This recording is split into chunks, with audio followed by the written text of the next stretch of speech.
Berlin, Europe is taking a big step toward a new normality as many countries open borders to fellow Europeans after 3 months of coronavirus lockdowns, but even though Europeans love their summer vacations, it's not clear how many are ready to travel again.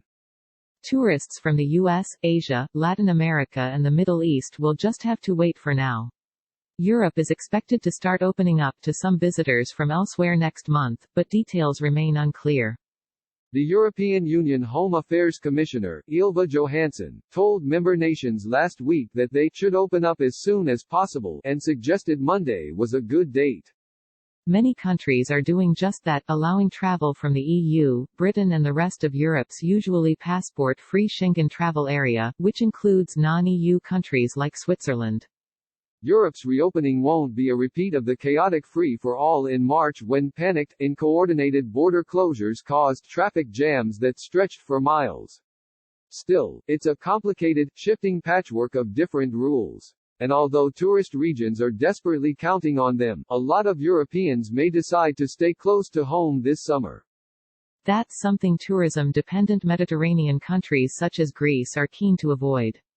Prime Minister Kyriakos Mitsotakis acknowledged Saturday that a lot will depend on whether people feel comfortable to travel and whether we can project Greece as a safe destination.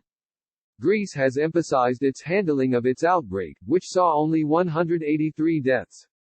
Overall, Europe has seen more than 182,000 virus-linked deaths this year, according to a tally by Johns Hopkins University that also shows Europe has had 2.04 million of the world's 7.8 million infections.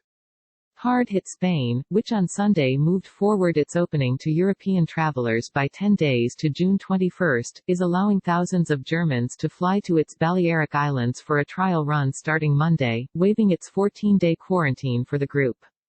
This pilot program will help us learn a lot for what lies ahead in the coming months, Prime Minister Pedro Sánchez said. We want our country, which is already known as a world-class tourist destination, to be recognized as also a secure destination. Border checks in some places have already wound down. Italy opened its borders on June 3 and towns on the German-Polish border celebrated early Saturday as Poland opened the gates. At midnight, the mayors of Gorlitz, Germany and Zgorzelec, Poland cut through chains on a makeshift fence that had divided the towns. Germany, like France and others, is lifting remaining border checks on Monday and scrapping a requirement that arrivals must prove they have a good reason to enter. It also is easing a worldwide warning against non-essential travel to exempt European countries, except, probably, Finland, Norway and Spain, where travel restrictions remain, and Sweden, where the level of new coronavirus infections is deemed too high. Many German regions have reimposed a quarantine requirement for arrivals from Sweden, whose virus strategy avoided a lockdown but produced a relatively high death rate. Czech authorities will require arrivals from Sweden to show a negative COVID-19 test or to self-quarantine, along with travelers from Portugal and Poland's Silesia region. Austria is opening up Tuesday to European neighbors except Spain, Portugal, Sweden and Britain, and keeping a travel warning for Italy's worst-hit region of Lombardy. France is asking people from Britain to self-quarantine for 2 weeks. Britain recently introduced a 14-day quarantine requirement for most arrivals, to the horror of its tourism and aviation industries, which say the move will hit visits to Britain hard this summer.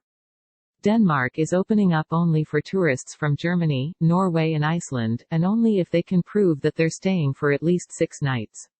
Norway also is keeping shut its long border with Sweden. I realize this is a big disappointment.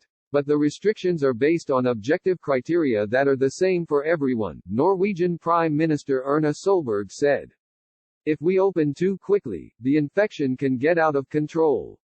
With flights only gradually picking up, nervousness about new outbreaks abroad, uncertainty about social distancing at tourist venues and many people facing unemployment or pay cuts, this may be a good summer for domestic tourism. German Chancellor Angela Merkel and Austrian Chancellor Sebastian Kurz are both planning to vacation in their homelands this year. The recommendation is still, if you want to be really safe, a vacation in Austria, Austrian Foreign Minister Alexander Schallenberg told ORF television, recalling the scramble in March to bring home thousands of tourists as borders slammed shut. In Austria, you know that you don't have to cross a border if you want to get home, and you know the infrastructure and the health system well. The German government, which helped fly 240,000 people home as the pandemic grew exponentially, also has no desire to repeat that experience. My appeal to all those who travel: enjoy your summer vacation, but enjoy it with caution and responsibility, German Foreign Minister Heiko Maas said. In the summer holidays, we want to make it as difficult as possible for the virus to spread again in Europe.